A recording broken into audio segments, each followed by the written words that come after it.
जय साई राम, जय साई राम. ஓம் சாய்ராம், ஜெய் சாய்ராம். சாய்ராம் அருளால் எல்லாரும் நல்லா இருப்பீங்க. என் அன்பு பிள்ளையே, உனக்கு வரும் தோல்விகளை கண்டு சோர்ந்து விடாதே. எது நடக்கிறதோ அது நன்மைக்கே என்று நினைத்துக்கொள். எந்த பிரச்சனை வந்தாலும் இதை மாற்றி அமைக்க உன் சாயப்பா நான் இருக்கிறேன் என்று நினைத்துக்கொள். நான் இருக்கும்போது உன் மனதில் ஏன் குழப்பங்கள் பிள்ளையே? உனக்கு வந்திருக்கும் இந்த பிரச்சனையை நினைத்து கொண்டு உனக்கு கிடைக்கின்ற வாய்ப்புகள், மகிழ்ச்சி, இது எல்லாம் தொலைத்து விடாதே பிள்ளையே. உனக்கான நல்ல வாழ்க்கையும் உனக்கு ஏற்றது போல நீ மாற்றி அமைத்துக் கொள்வதே உனக்கு நல்லது. நீ தைரியமாக இருக்க வேண்டும். எதை நினைத்து கொண்டும் உன் மனதில் குழப்பமும் கவலைப்பட்டு கொண்டு பயப்படாதே. உன்னுடைய போராட்டம் ஓர் முடிவுக்கு வந்துவிட்டது பிள்ளையே. உன் சாயப்பாவை நம்ப வேண்டும். நான் சொல்லும் இந்த வார்த்தையை நம்ப வேண்டும் பிள்ளையே. உன் வெற்றியை அடைய என்ன செய்யலாம் என்று அதை மட்டும் நீ யோசிக்க வேண்டும்.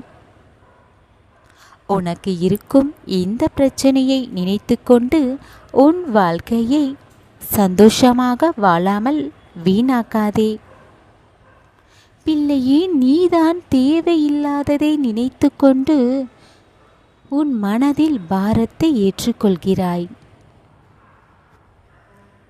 சாயப்பா, நான் எப்போதும் பிரச்சனையில் தவிக்கிறேன், இதிலிருந்து என்னால் மீண்டு வர முடியாதா என்று கேட்கிறாய்.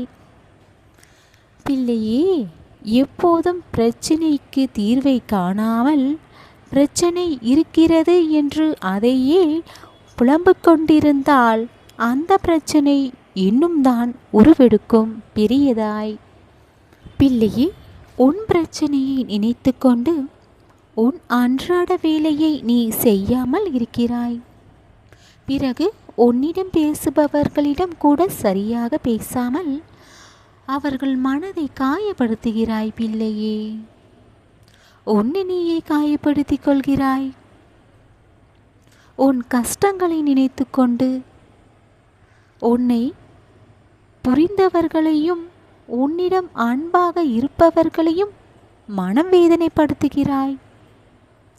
பிள்ளையே, சில நாட்களாக நீ சரியாக சாப்பிடாமல் தூங்காமல் ஏன் இப்படி இருக்கிறாய்?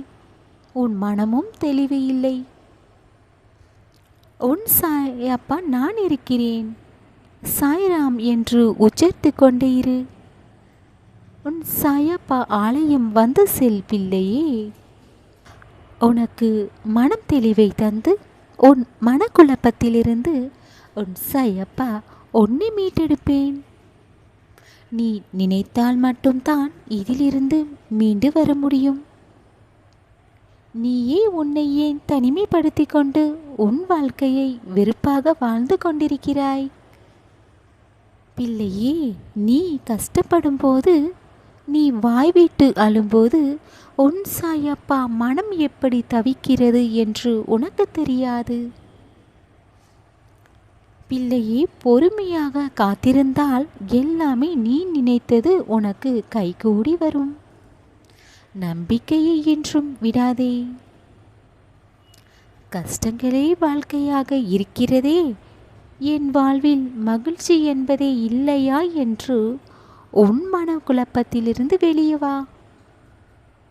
பிள்ளையே, உன் வாழ்க்கையை எப்படி மகிழ்ச்சியாக வாழ வேண்டுமோ அந்த அளவிற்கு நீ சந்தோஷமாக எந்த குறையும் இல்லாமல் வாழப்போகிறாய். இனி நடப்பது எல்லாம் நல்லதாக நடக்கும். உன் சாயப்பா இருக்க பயம் ஏன்?